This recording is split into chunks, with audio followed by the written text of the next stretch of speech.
고의로 분식 회계를 한 의혹을 받고 있는 삼성 바이오로직스에 대해 검찰이 본격적인 수사에 들어갔습니다. 이재용 삼성전자 부회장의 승계 관련 의혹까지 파헤칠 거란 관측이 나옵니다. 한편 삼성바이오의 모회사였던 제일모직이 삼성물산과 합병할 당시 국민연금이 작성한 내부 보고서에는 사실상 합병을 부정적으로 본 정황이 고스란히 담겨 있어 논란이 될 걸로 보입니다. 붕괴 위험에 놓인 서울 삼성동 대종빌딩의 올해 3월 안전점검표를 JTBC 취재진이 입수했습니다. 100점 만점에 100점, A등급을 받은 걸로 드러났습니다. 이번에 문제가 된 기둥도 만점 판정을 받았는데 당시 건축사 1명이 하루에 건물 9곳을 점검한 걸로 파악됐습니다. 정부가 보험료율을 현행 9%로 유지하거나 최대 13%로 올리는 방안을 포함한 4가지 방식의 국민연금 개편안을 내놨습니다. 국가가 연금 지급을 보장하는 걸 명문화하고 국민연금을 기초연금과 연계하는 방안도 담겼습니다. 무비자로 입국해 난민 신청을 한 예멘인들 중 2명이 처음으로 난민으로 인정됐습니다.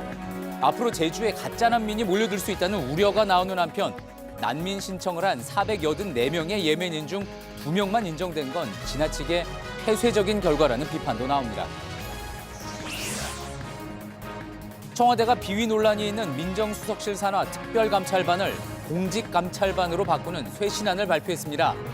검찰과 경찰 외에 감사원과 국세청 등 다양한 출신의 직원들로 감찰반을 구성하고 감찰반으로서 해야 할 일과 금지하는 것을 분명히 규정한 업무 내규도 만들기로 했습니다. JTBC 뉴스룸 지금 시작합니다.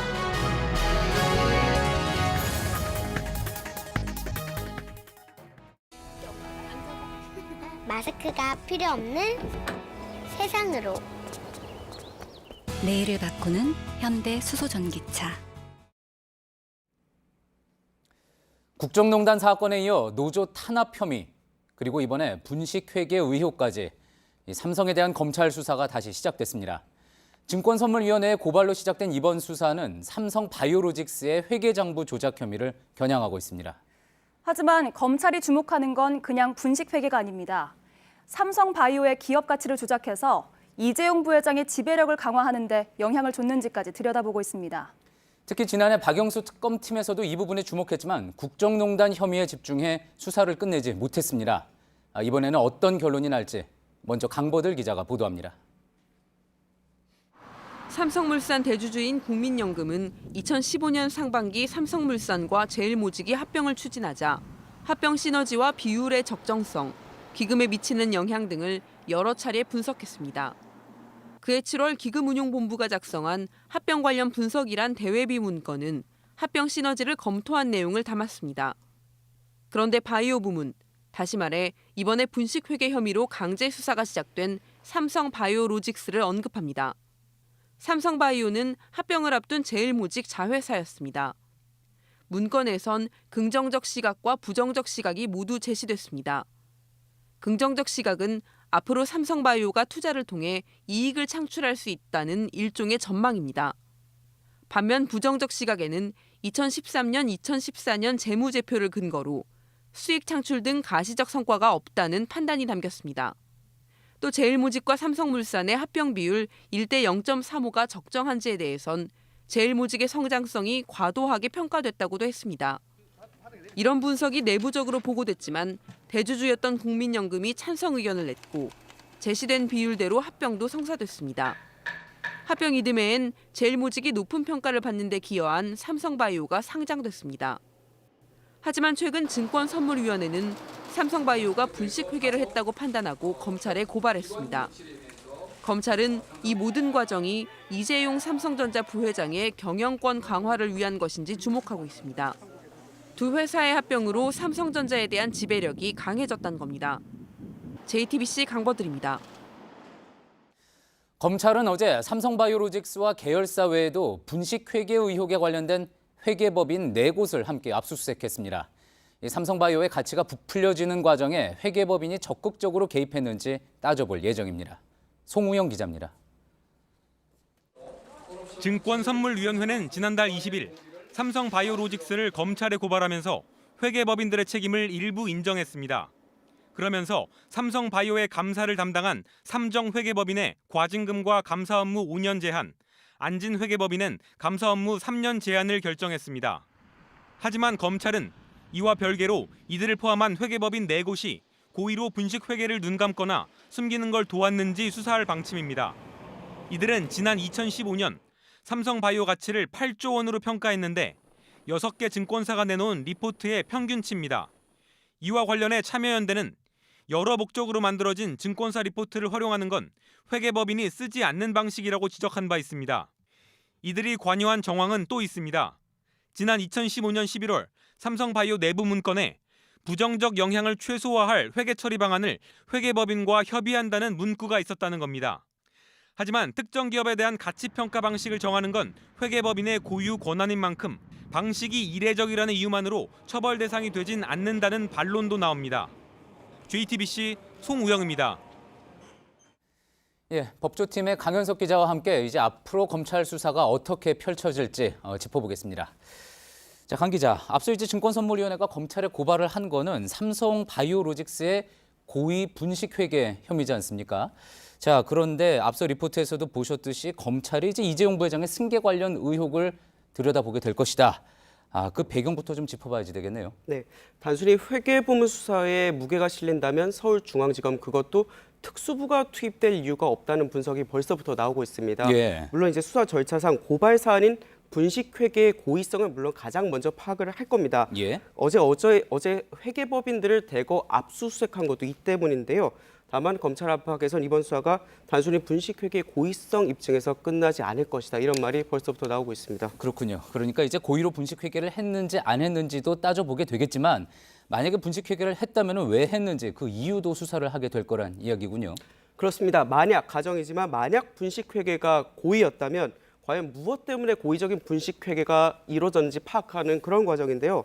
검찰은 삼성바이오의 모회사인 그 제일모직과 삼성물산 합병에 주목하고 있습니다. 잠깐 화면을 보시면 예. 이재용 삼성전자 부회장은 삼성물산이 아닌 그 제일모직 지분만 23% 정도를 갖고 있었습니다. 예. 하지만 삼성바이오의 가치가 높이 평가됐고 합병 과정에서 그 모회사인 제일모직의 가치도 같이 올라가면서 이재용 부회장은 자연스럽게 삼성물산 지분의 16.5%를 확보하게 됩니다.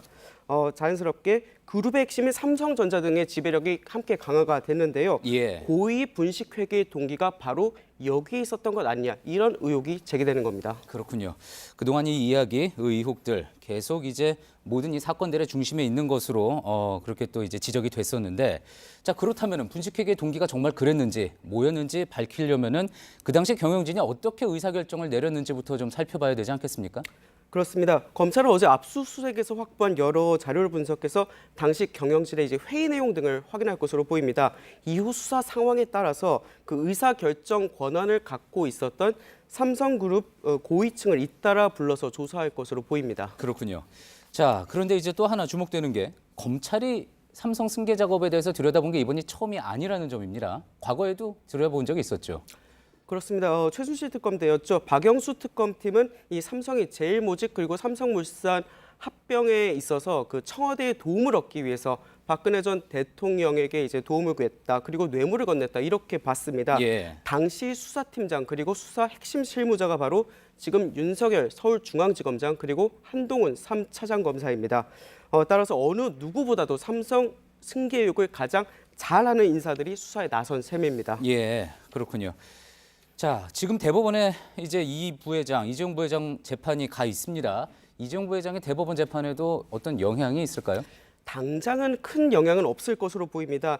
대법원은 기존의 사실관계를 완전히 바꾸는 그런 판단을 하지 않기 때문인데요. 예. 다만 이제 검찰이 대법원에 의견서를 낼 수 있기 때문에 수사 진척 상황에 따라서 그 수사 결과에 대한 의견서를 좀 낼 수 있을 것이다. 이런 말이 벌써부터 나옵니다. 그렇군요.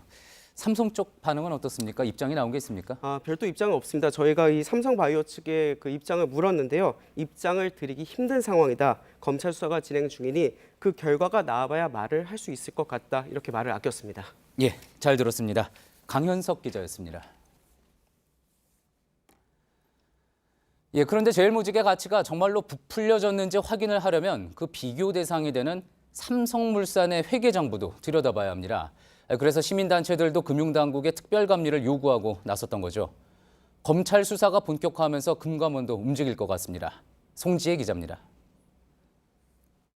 참여연대는 지난달 22일 삼성물산에 대한 특별감리 요청서를 금감원에 제출했습니다. 삼성바이오로직스 분식회계가 삼성물산과 제일모직 합병에서 파생된 정황이 있는 만큼 모 회사인 삼성물산 장부도 들여다봐야 한다는 겁니다. 이에 대해 금감원이 지난 10일 감리 업무 등에 참고할 예정이라고 답한 것으로 확인됐습니다. 금감원은 지난해 2월 참여연대가 삼성바이오로직스에 대한 감리를 요청했을 때도 이 같은 내용의 답변을 보낸 바 있습니다. 국회 정무위 등에서도 감리 요구가 잇따르자 다음 달인 3월 삼성바이오 감리에 들어갔습니다. 지금까지 금감원은 삼성물산 감리에 대해선 뚜렷한 입장을 밝히지 않아왔습니다. 하지만 검찰 압수수색 대상에 삼성물산이 포함되는 등 수사 범위가 확대될 가능성이 커지면서 한발 진전된 입장을 내비쳤습니다. 금감원 관계자는 오늘 JTBC와의 통화에서 검찰 수사 진행 상황을 보면서 삼성물산의 회계 위반 혐의를 둘 수 있는지 추가로 검토하겠다고 말했습니다.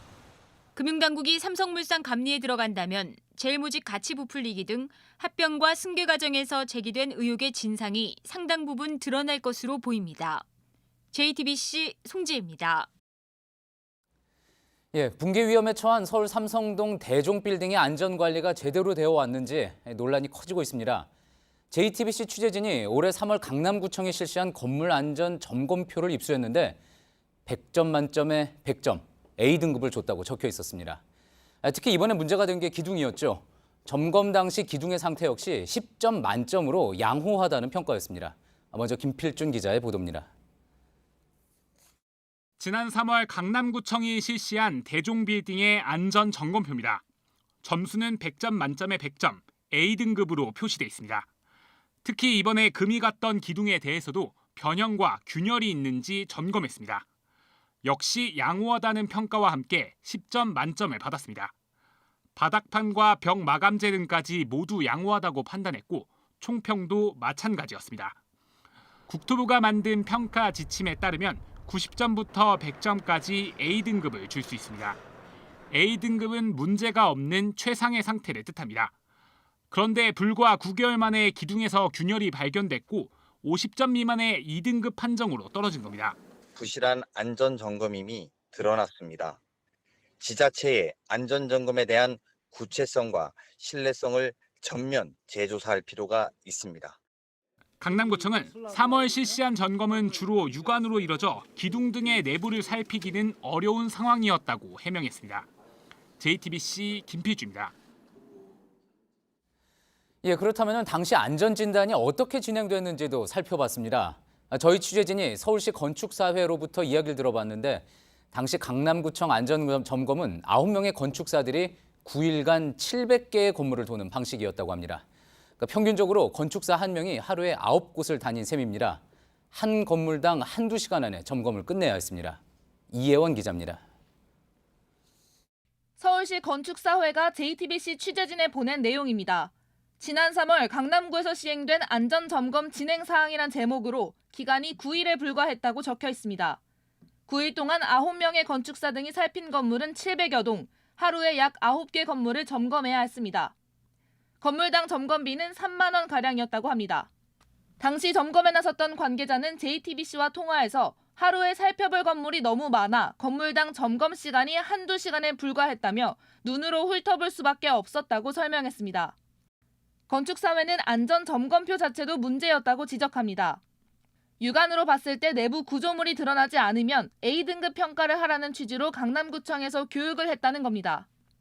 건축사회 측은 건축사들도 정밀 점검을 할 수 있는데 시간도 여건도 부족한 구조였다고 주장했습니다.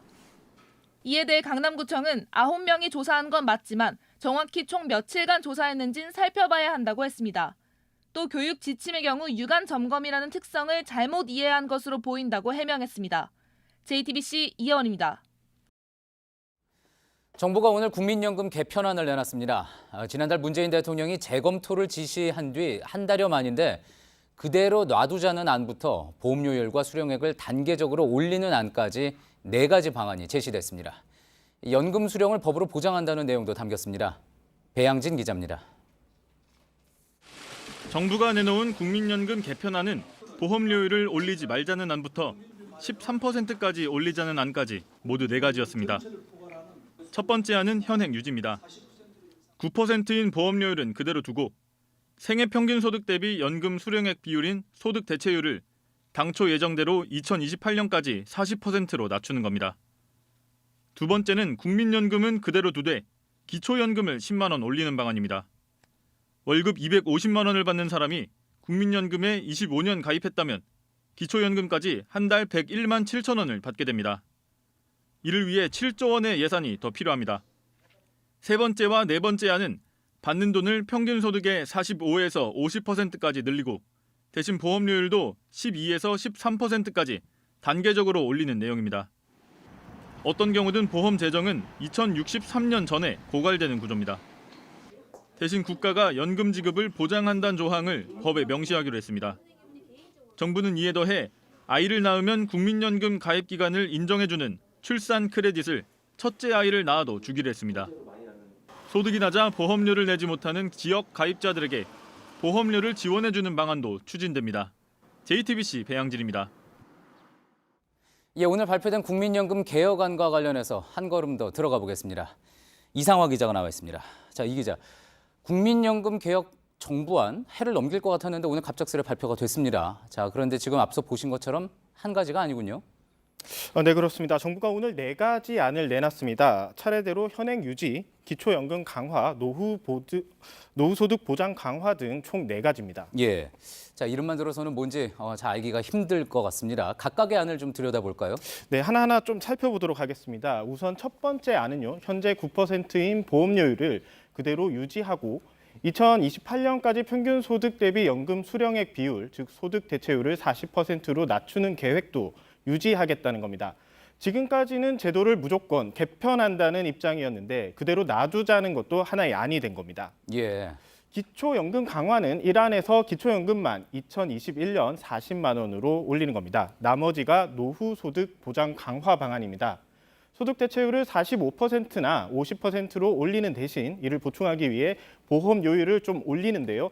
2021년부터 5년마다 1%포인트씩 올려 12%나 13%로 높이기로 했습니다. 네, 보험료가 얼마나 올라가는지를 조금 보겠습니다. 250만 원씩 월급을 받는다고 했을 때요. 12%일 때는 현재 22만 5천 원에서 30만 원이 되는 거고요. 13%일 때는 32만 5천 원이 됩니다. 예, 그렇군요. 좀 간단히 정리를 해보면 현행을 유지하는 방안, 그다음에 이제 좀 더 많이 내고 조금 더 많이 돌려받는 방안, 그리고 이제 그대로 내지만 기초연금을 거기다가 얻는 방안, 이렇게 있다는 이야기처럼 들리는군요. 자, 중요한 거는 결국 각 방안대로 했을 때 내가 나중에 얼마를 받느냐 아니겠습니까? 네, 정부는 그것도 제시를 했습니다. 연봉 3천만 원, 월급 250만 원 정도를 받고 있는 사람을 평균 소득자로 정해서 25년 동안 납입했을 때 제시를 해줬었는데요. 기초연금하고 합쳐서 현행 유지하는 86만 원 정도, 기초연금 강화 방안은 101만 원 정도였습니다. 예, 그러니까 기초연금을 얻는 방안으로 하면 101만 원, 100만 원을 간신히 넘는 셈인 건데 그동안 너무 액수가 적다, 용돈연금이다라는 비판이 나왔던 것을 염두에 둔 것 같군요. 네, 그것을 좀 많이 고려를 한 것 같습니다. 최소한 평균적으로 노후에 100만 원 정도는 받을 수 있게끔 하자는 입장입니다. 예. 정부 조사 결과 노부부의 최소 생활비는 108만 원 수준입니다. 국민연금과 기초연금 수령액을 뺀 나머지는 퇴직연금이나 주택연금 등으로 보완한다는 구상입니다. 하지만 시민단체들은 25년씩 직장에 다니거나 평균 소득이 250만 원까지 미치는 경우가 많지 않은데 현실적이지 못하다는 비판도 내놓고 있습니다. 실제 지난해 평균 연금 수령액은 39만 원이었고요. 기초연금을 합치면 64만 원 정도였습니다. 그렇죠. 예, 사실 이 연금 개편 작업은 당초 예상보다 이제 3년 빠른 2057년인가요? 그때 이제 기금이 고갈될 거다 이런 우려가 나오면서부터 검토가 시작된 거 아니겠습니까? 네, 그렇습니다. 하지만 이번에 정부가 낸 방안이 재정적인 측면을 크게 고려했다고 보기는 좀 힘듭니다. 당초 자문위는 70년 후까지의 기금 재정을 한 해 내줄 연금액만큼 유지하는 방안을 짰었습니다. 이를 위해서 보험료를 대폭 올리는 방안을 내놨었는데요. 그러나 보험료 인상에 대한 국민적 여론을 의식해 대통령 보고 과정에서는 퇴짜를 맞기도 했었습니다. 이번에 사실상 소득 대체율에만 집중하다 보니 어떤 방안이든 2057년이나 2063년에는 기금이 고갈되게 됩니다. 예, 그렇다면 줄 돈이 다 떨어지게 된다는 건데 그 다음은 어떻게 하겠다는 겁니까? 네, 박능우 보건복지부 장관은요, 오늘 브리핑에서 아직 시간이 많이 남았고 이후 상황은 좀 더 사회적 논의를 통해서 정하자고 말을 했습니다. 하지만 전문가들은 독일 등에서처럼 기금이 고갈되면 해마다 정부가 걷어서 주는 부가식 방식을 도입하려는 것을 염두에 둔 게 아니냐라는 관측도 나오고 있습니다. 예. 대신 연금 지급에 대한 불안을 좀 잠재우기 위해서요, 국가가 연금 지급 보장을 명문화하는 방안을 두고 있습니다. 지급을 해주겠다, 법에다가 적었다, 이런 이야기인 거죠. 네, 그렇습니다. 예, 잘 들었습니다. 이상화 기자였습니다. 예, 정부가 이렇게 국민연금 개편안을 내놨지만 입법까지는 말 그대로 산 넘어 산입니다. 경제사회노동위원회를 거쳐야 하고 또 국회에서 여야 간 합의도 이루어져야 합니다. 벌써부터 2020년 총선 이후에나 개편이 가능할 거라는 이야기가 나오고 있습니다. 조익신 기자입니다. 정부의 국민연금 개편안은 청와대 보고를 거쳐 경사노위 국민연금 개혁특위로 넘어가게 됩니다. 연금특위는 이미 지난달 말 활동을 시작했지만 논의는 제자리 걸음입니다. 보험료율을 올리면 그 인상분을 부담해야 하는 경영계는 소득 대체율을 높이는 것에 반대하고 있지만 노동계는 어떤 방식으로든 소득 대체율을 50%까지는 끌어올려야 한다는 입장입니다. 최장 9개월까지 특위 활동이 가능하지만 합의안을 만들어내기는 쉽지 않아 보입니다. 이를 지켜보는 국회도 부담이 큽니다. 경사노위에서 사회적 합의안을 만들어내지 못하면 여야가 직접 개편안에 손을 대야 합니다. 야당에서는 사회적 합의를 이끌어내야 할 정부가 무책임하게 공을 떠넘겼다며 보건복지부 장관의 사퇴를 요구했습니다. 의견 수렴은 수렴대로 생쇼를 하고 지금은 그 개편안을 또 4가지씩 만들어서 다시 재차 국민의 의견을 수렴한다는 것은 그야말로 국민을 우롱하는 처사입니다. 과거 노무현 정부 시절 더 내고 덜 받는 방식의 국민연금법 개정안을 마련한 뒤 3년 반 가까이 공을 들여 국회 본회의에 올렸지만 결국 부결됐습니다. JTBC 조익신입니다. 황제 보석 논란을 일으켰던 이호진 전 태광그룹 회장이 7년 만에 수감됐습니다. 이 보석이 타당한지 심사에 나선 재판부는 간암이라던 이 전 회장의 건강 상태가 보석을 결정했을 때만큼 나쁘지 않다고 판단했습니다. 여성국 기자가 보도합니다. 검찰 수사관들이 오늘 오후 이호진 전 태광그룹 회장의 자택을 찾았습니다. 법원이 보석 취소 결정을 내리면서 구치소로 압송해오기 위해서입니다. 이 전 회장은 지난 2011년 400억 원대 횡령과 배임 혐의로 구속돼 재판에 넘겨졌습니다. 이후 간암 3기라면서 풀려났습니다. 하지만 최근 언론에 이 전 회장이 흡연과 음주를 하고 시내를 돌아다니는 모습이 드러나 황제 보석 논란이 일었습니다. 이에 검찰은 건강 상태가 보석을 유지할 정도는 아니라며 법원에 보석을 취소해달라고 요청했습니다. 재판부는 이 전 회장의 건강 상태에 대해 보석 결정 당시만큼 긴급한 의학적 조치가 필요하진 않다고 봤습니다. 또 범죄의 중대성을 고려할 때 도주 우려가 있어 보석 취소를 결정했다고 전했습니다. 이 전 회장은 7년 만에 서울 남부구치소에 수감됐습니다. JTBC 여성국입니다. 제주에 체류하면서 난민 신청을 한 예멘인 가운데 2명이 오늘 처음으로 난민으로 인정받았습니다. 2사람 모두 언론인인데 반군의 비판적인 기사를 써서 향후에도 박해받을 가능성이 높다는 점이 고려됐습니다. 먼저 최충일 기자입니다. 예멘인들이 서로 껴안으며 기쁨을 나눕니다. 제주 출입국 외국인청이 오늘 난민 신청을 한 예멘인 2명에 대해 난민 지위를 부여했습니다. 제주에 체류 중인 예멘인이 난민으로 인정받은 건 이번이 처음입니다. 2사람 모두 언론인 출신으로 예멘 현지에서 납치와 살해 협박을 받은 사실이 입증됐습니다. 특히 반군의 비판적인 기사를 써 앞으로도 박해 가능성이 높은 것으로 출입청은 판단했습니다. Actually, I will keep my personal information for myself. And I would like to thank South Korea for this chance. And thank you all to be here today. Thank you. 감사합니다. 올 들어 제주에 입국해 난민 신청을 한 예멘인은 모두 484명입니다. 85명을 심사한 이번 발표를 포함해 3차례로 나누어 심사가 치러졌습니다. 난민으로 인정받은 2명 외에 대부분인 412명이 인도적 체류 허가를 받았습니다. أنا أعتقد أنه على الحكومة الكورية. أعتقد أنه ظهر في كثير من قضايا مقدمين اللجوء اليمنيين.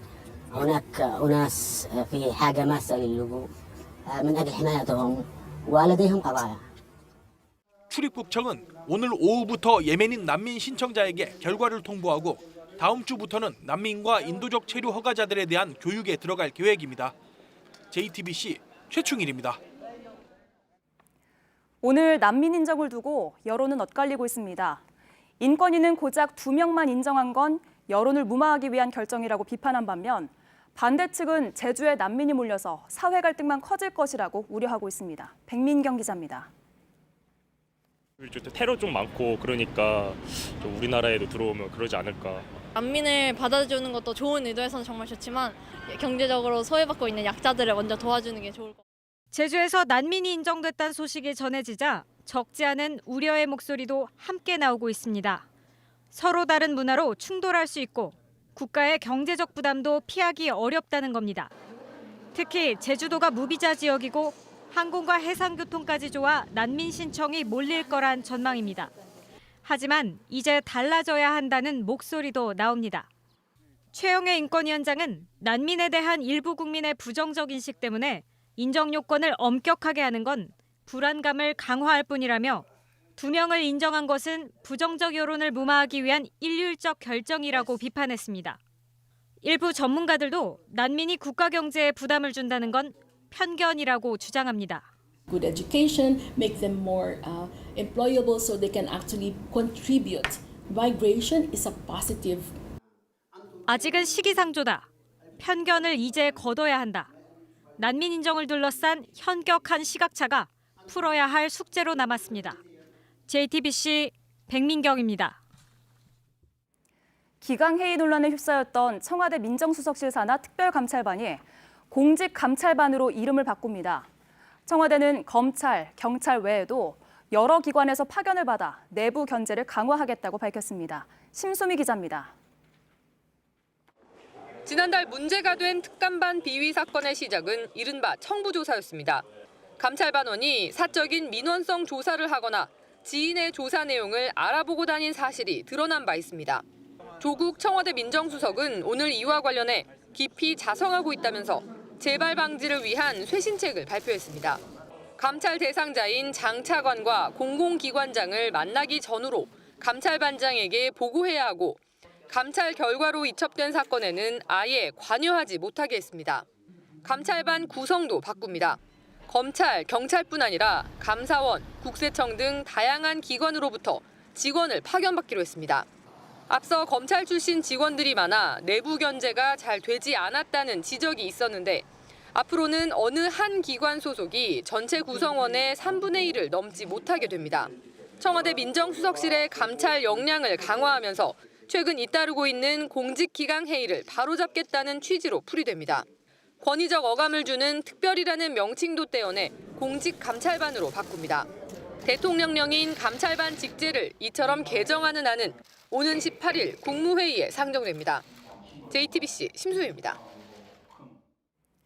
문재인 대통령이 집권 3년 차를 앞두고 차관급 16명에 대한 인사를 단행했습니다.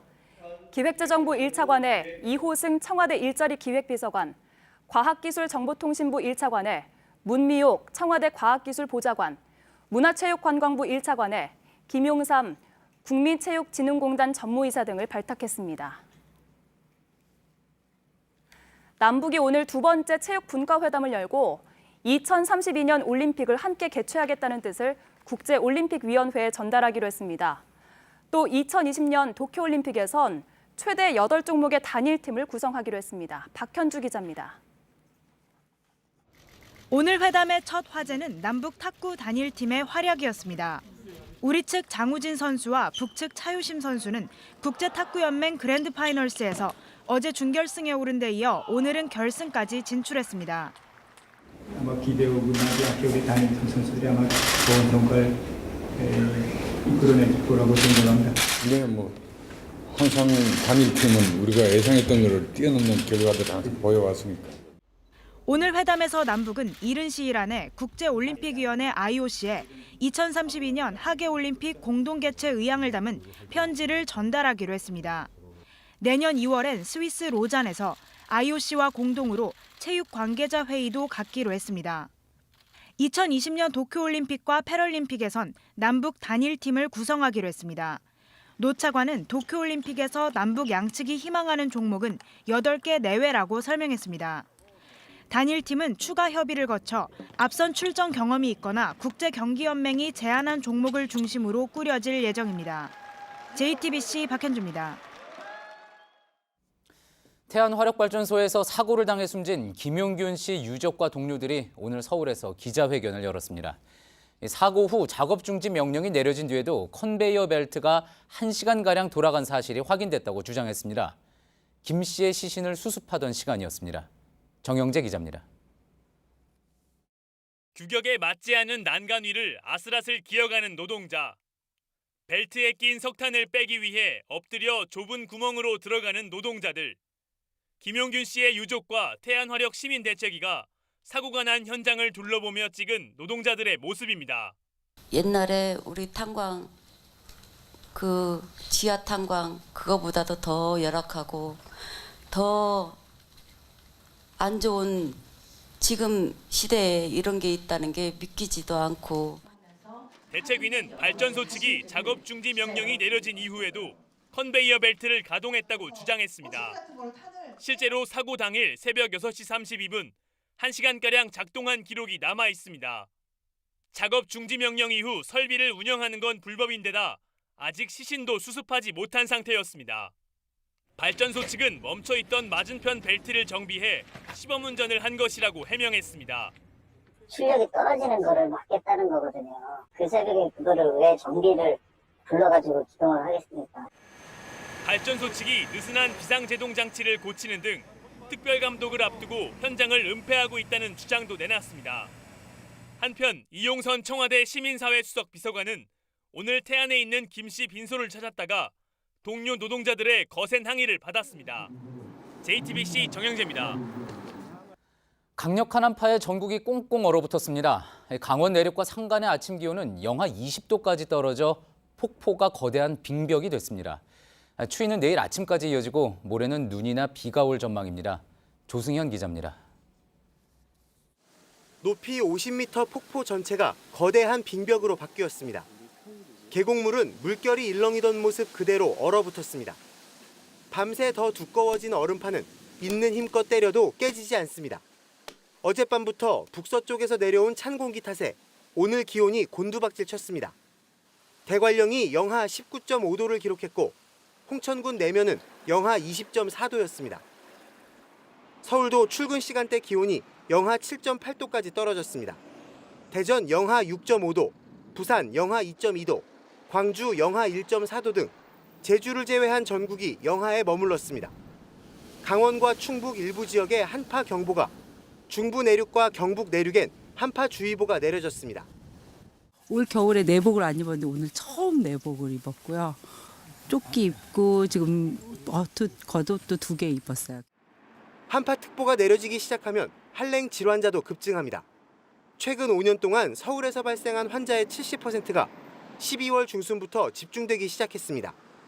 체온이 35도 미만으로 내려가는 저체온증이 대부분인데 고령자와 만성 질환자는 몸이 떨리거나 입술이 파랗게 질리는 증상을 유심히 살펴야 합니다. 이번 추위는 내일 아침까지 계속되다 낮부터 따뜻한 서풍이 불면서 풀리고 일요일엔 전국에 눈이나 비가 내리겠습니다. JTBC 조승현입니다. 처벌을 강화하는 윤창호법이 국회를 통과한 뒤에도 음주운전 관련 사고가 끊이지 않고 있습니다. 경기도 평택에서 1톤 트럭 운전자가 만취 상태로 운전을 하다 식당으로 돌진해 벽을 뚫고 들어갔습니다. 영업이 끝난 시간이라 인명피해는 없었지만 자칫 끔찍한 사고로 이어질 뻔했습니다. 홍지용 기자입니다. 주차된 1톤 트럭이 갑자기 10m 넘게 후진하더니 다른 차를 들이받습니다.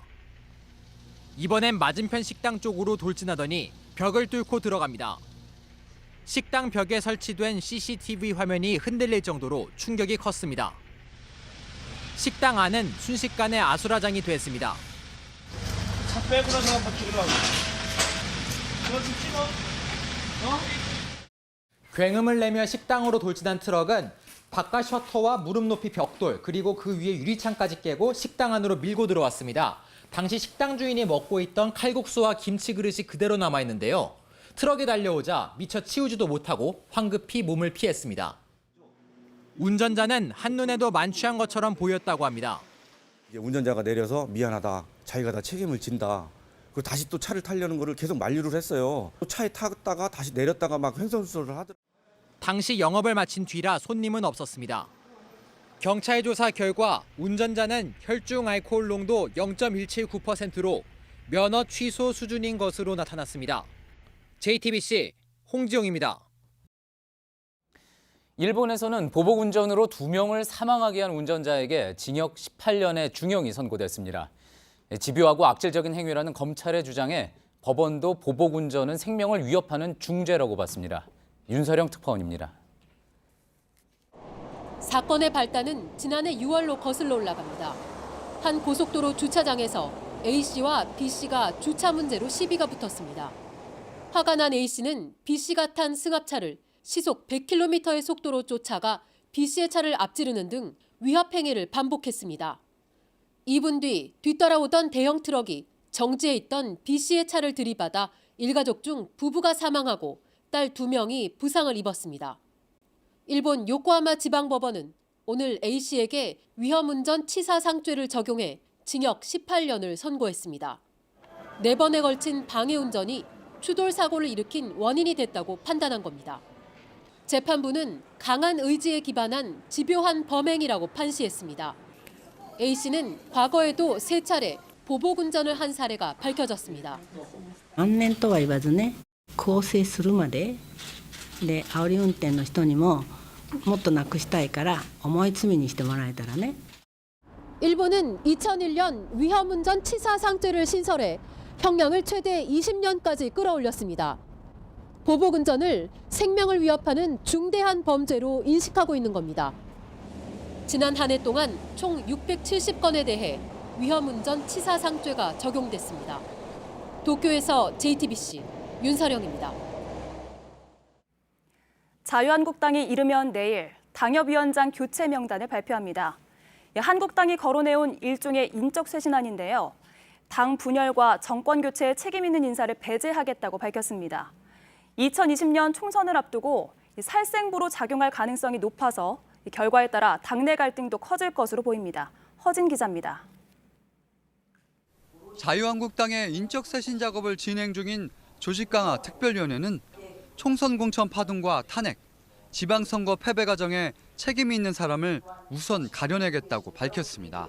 한국당이 이렇게까지 몰락하게 된 책임의 소지를 명확히 가리고자 하고 있습니다. 한국당 내에선 10명 안팎의 현역 의원이 당협위원장 자격을 잃게 될 것이란 소문이 돌았습니다. 김병준 비상대책위원장은 오늘 이에 대해 맞을 수도 아닐 수도 있다고 밝혔습니다. 관건은 몇 명의 친박계가 포함될지, 비박계도 동반 책임을 지게 될지입니다. 총선과 지방선거 때 각각 당을 이끌었던 김무성 의원과 홍준표 전 대표는 이미 당협위원장을 그만뒀기 때문에 이번 발표 대상에는 포함되지 않습니다. 그럼에도 파격적인 명단이 발표될 경우 계파 갈등이 본격화될 가능성이 큽니다. 친박계의 지원을 받아 당선된 나경원 원내대표는 이미 당협위원장 물갈이에 공개적으로 부정적 입장을 보이기도 했습니다. 한국당은 김 위원장 보고를 거쳐 이르면 내일 인적 쇄신 명단을 발표합니다. JTBC 허진입니다. 박근혜 정부 시절 청와대 홍보수석을 지낸 이정현 의원이 세월호 참사 당시 KBS 보도에 압력을 넣은 혐의로 징역형을 선고받았습니다. 많은 국민들이 마음 아파하던 때 정부의 비판적인 보도를 통제하려 했던 건데요. 이번 판결은 보도 개입을 금지하는 법이 생긴 지 31년 만에 나온 첫 처벌 사례입니다. 김선미 기자입니다. 청와대 홍보수석 당시 KBS 보도에 개입한 혐의로 재판에 넘겨진 이정현 의원에게 징역 1년에 집행유예 2년이 선고됐습니다.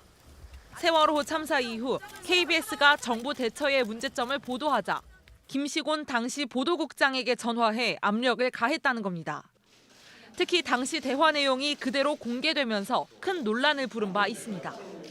지금 9시 뉴스에 지금 해경이 잘못한 것처럼 그런 식으로 내고 있잖아요. 고향 안도까지 이렇게 짓밟아가지고 극적으로 좀 도와주십시오. 극적으로.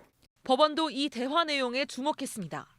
목소리와 말투 등을 볼 때 보도국장 의사결정에 영향을 미치려고 한 것이라며 보도국장은 홍보수석의 요구가 대통령의 의사에 따른 것이라고 생각할 수 있다고 밝혔습니다. 이번 판결은 언론의 자유 등을 규정한 방송법 조항이 만들어진 지 31년 만에 나온 첫 처벌 사례입니다. 재판부는 언론에 대해 관행적으로 이뤄진 정치 권력의 부당한 간섭이 더 이상 허용돼선 안 된다고 했습니다. 국회의원은 금고 이상의 형을 받으면 의원직을 상실하게 됩니다. 이번 판결이 확정되면 이 의원도 국회를 떠나야 합니다. JTBC 김선미입니다. 여야가 오는 17일 12월 임시국회를 열기로 했습니다. 5당 원내대표들은 오늘 회동을 갖고 유치원 3법, 탄력 근로자 등을 처리하기 위해 이같이 합의했다고 밝혔습니다. 여야는 임시국회에서 선거제 개편도 다루기로 했는데 바른미래당 손학규, 정의당 이정미 대표의 단식 농성을 푸는 방안도 함께 논의하기로 했습니다. 미국 중간선거에서 하원을 장악한 민주당이 트럼프 대통령의 탈세 의혹을 들여다보겠다고 공식 선언했습니다. 그런가 하면 검찰이 트럼프 대통령의 취임식 자금을 수사하고 있다는 보도가 나오기도 했는데요. 트럼프 대통령이 수세에 몰린 모양새인데 백악관은 수십 년째 이어져 온 언론인 송년 행사를 취소했습니다. 이지은 기자입니다. 민주당이 트럼프 대통령의 아킬레스건으로 꼽히는 탈세 의혹을 정면으로 겨냥했습니다. Popular demand for the Congress to request the president's tax returns. 하원 의장이 유력시되는 펠로시 원내대표가 기자회견을 열어 내년 초부터 관련 자료를 수집하겠다고 압박한 겁니다. 상속과 증여 과정에서는 물론 기업 활동 때의 탈세 의혹까지 의회 차원에서 조사하겠다는 사실상 선전포고입니다. 로이터 통신은 부동산 재벌 출신인 트럼프 대통령의 이익 충돌 문제 등에 대한 단서를 파악할 수 있을 것이라고 보도했습니다. 뉴욕 연방검찰은 트럼프 대통령 취임준비위원회를 수사 선상에 올렸습니다. 준비위원회가 모금한 1억 700만 달러, 우리 돈으로 1,900억 원의 용처에 위법성이 없었는지 수사가 진행 중이라고 월스트리트 저널은 전했습니다. 트럼프 대통령은 최근 탄핵이 발생하면 국민이 봉기를 일으킬 것이라며 자신만만해했지만 속으론 전전긍긍하며 불안해하고 있다고 NBC 방송이 보도했습니다. 폭스뉴스는 백악관이 이날 언론인을 위한 연례 송년 크리스마스 파티를 취소할 것이라고 전했습니다. JTBC 이지은입니다.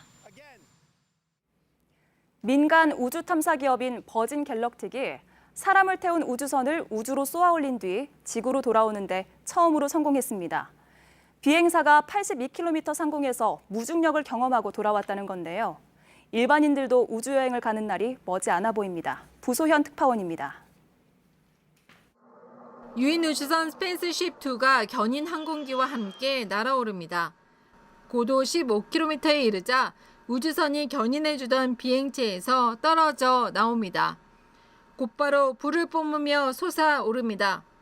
최고 음속 2.9배 속도로 고도 51.5마일, 82.7km까지 올라갔다 지구로 무사히 귀환했습니다.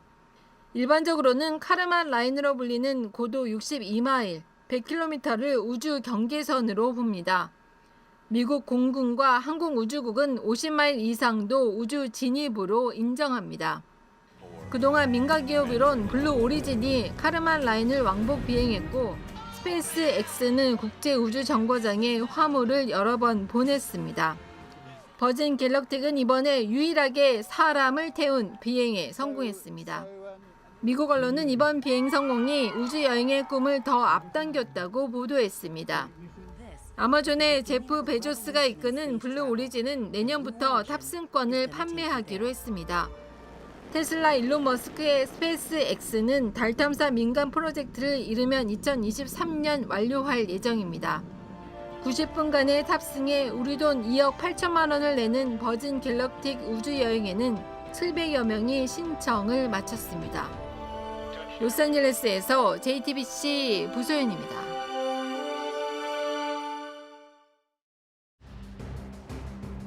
본사에 직접 고용을 요구하며 40m 높이의 철탑에서 고공농성을 벌였던 LG U+ 하청업체 비정규직 노동자들이 사흘 만에 농성을 풀고 철탑에서 내려왔습니다.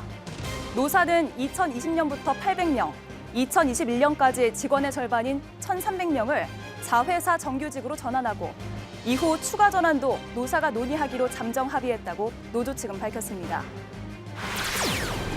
전주지방법원은 오늘 병역법 위반 혐의로 기소된 김모 씨 등 이른바 양심적 병역 거부자 5명의 항소심에서 각각 징역 1년 6개월을 선고한 원심을 깨고 모두 무죄를 선고했습니다. 법원은 여러 사정을 종합하면 피고인들이 진정한 양심에 따라 병역을 거부한다고 보는 게 타당하다며 선고 이유를 밝혔습니다. 백범 김구 선생이 일제 밀정이 쏜 총탄에 가슴을 맞고도 상의를 풀고 병상에 의연하게 앉아있는 사진이 공개됐습니다. 이 사진은 부산 시립미술관이 독립운동가 서영해 선생의 유품을 기증받아 정리하는 과정에서 발견됐습니다. 해군이 사령관 재직 시절 서울 공간을 딸의 신혼집으로 쓰고 공금을 개인적으로 사용한 혐의를 받는 이영주 전 해병대 사령관을 경찰에 수사 의뢰했습니다. 해군은 자체 수사 결과 이 전 사령관이 2014년까지 4천만 원대 공금을 유용한 사실을 확인했지만 이미 전역해 민간인 신분이어서 경찰에 수사를 의뢰했다고 밝혔습니다. 탁구 단일팀 남북 콤비 장우진, 차효심이 우승에 도전합니다.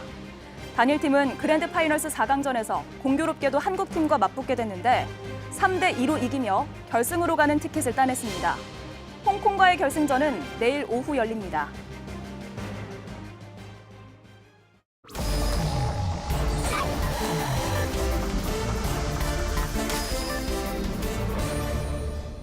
예, 비하인드 뉴스 시간입니다. 안지연 기자 나와 있습니다. 안 기자, 첫 번째 키워드부터 볼까요? 네, 첫 키워드는 집안 문제입니다. 예, 나경원 신임 원내대표 모습인데 어떤 이야기입니까?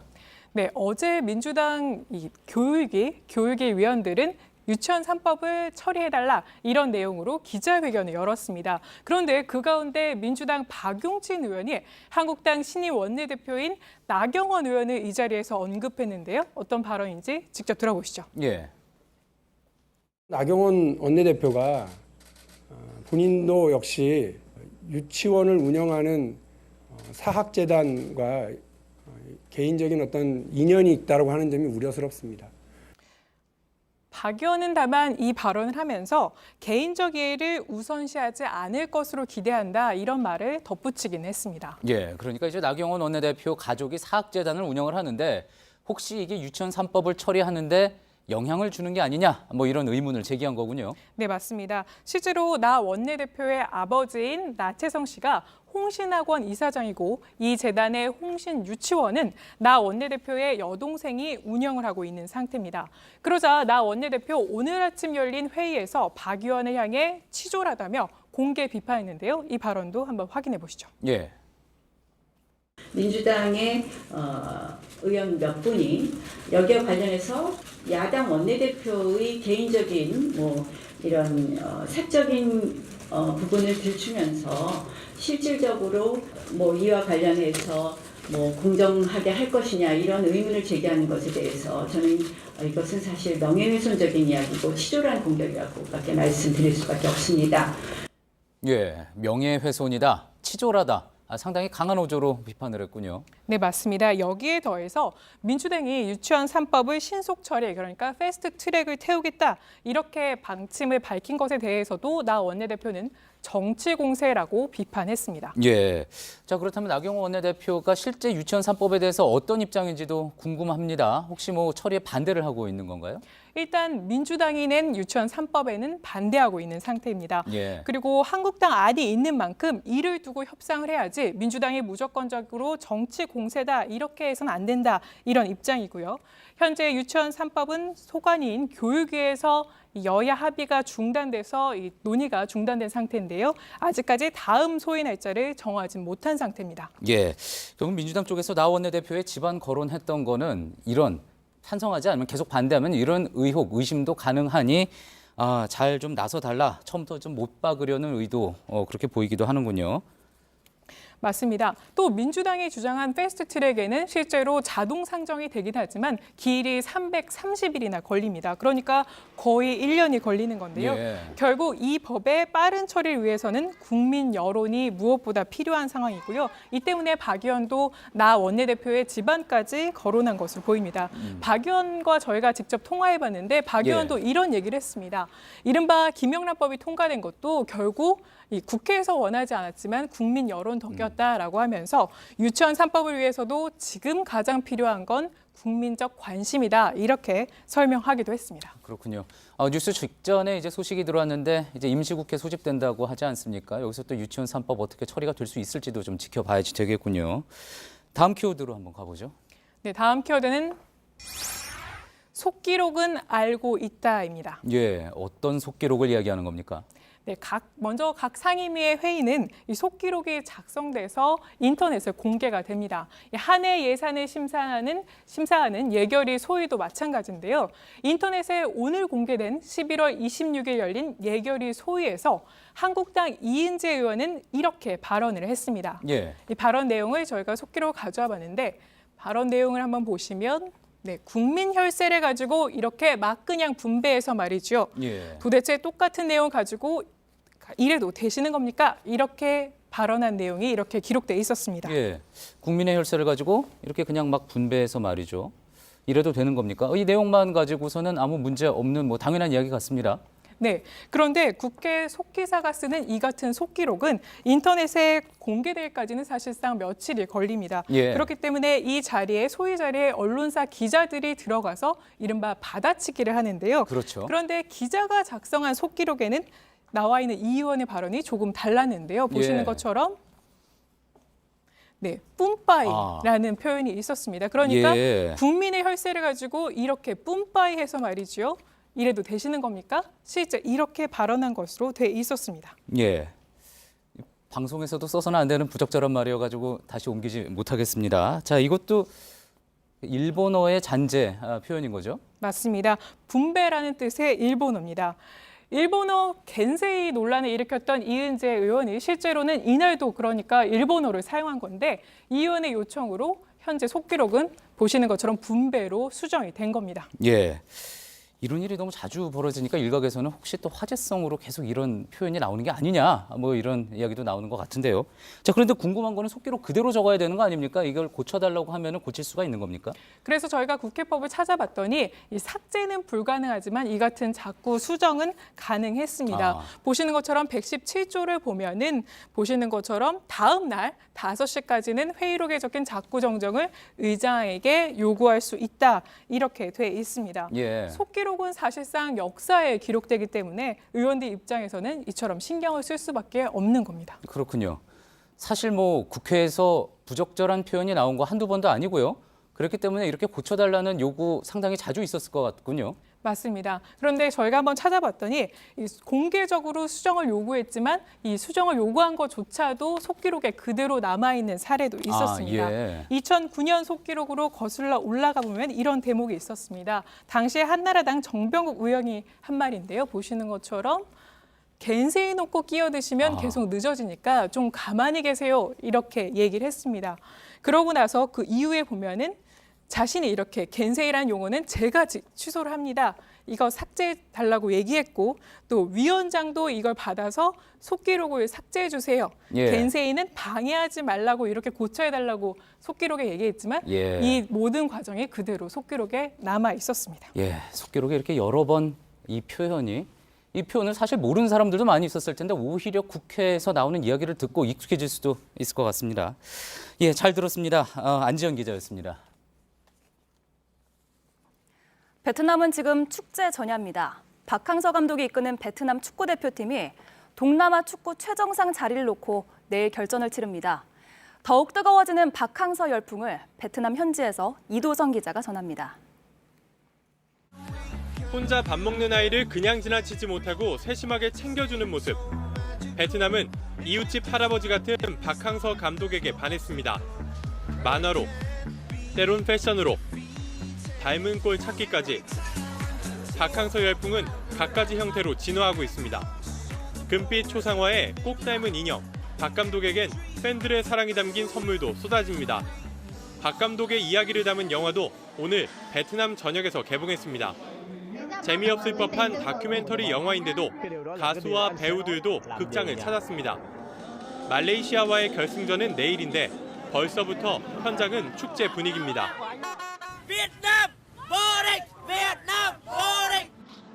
입장권은 이미 매진됐지만 현장엔 혹시나 하는 팬들이 몰려들었습니다. 경기장 건너편엔 이렇게 안표 시장이 열렸습니다. 결승전 티켓이 웬만한 직장인 월급보다 비싸게 거래되고 있습니다. Liên đoàn là bán 600.000 một chiếc, hai chiếc là triệu 2 mà bán ở ngoài chợ là 16 triệu. 10년 만에 우승을 노리는 베트남. 박항서 감독은 정상에 오르고 싶다고 베트남을 실망시키지 않겠다고 각오를 다졌습니다. 하노이에서 JTBC 이도성입니다.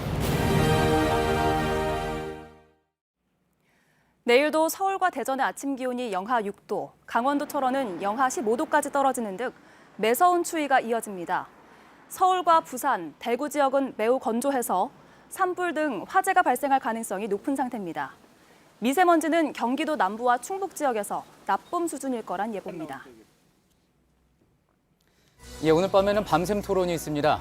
꽉 막힌 북한 비핵화 협상, 해법 있나라는 주제로 12시 20분부터 진행됩니다. 네, 또 뉴스룸 끝난 뒤에는 소셜 라이브를 전해드립니다. 사회부, 경제부 기자들과 함께 노후 건물의 붕괴 위험과 온수관 파열 등 최근 잇따라 발생하는 안전사고에 대해 짚어보겠습니다. 예, 오늘 한민용 앵커가 휴가 중이어서 이수진 기자와 함께 진행을 했습니다. 내일 모레까지 이수진 기자와 뉴스를 전해드리겠습니다. 저희가 준비한 소식은 여기까지입니다. 네, 시청해주신 여러분 고맙습니다.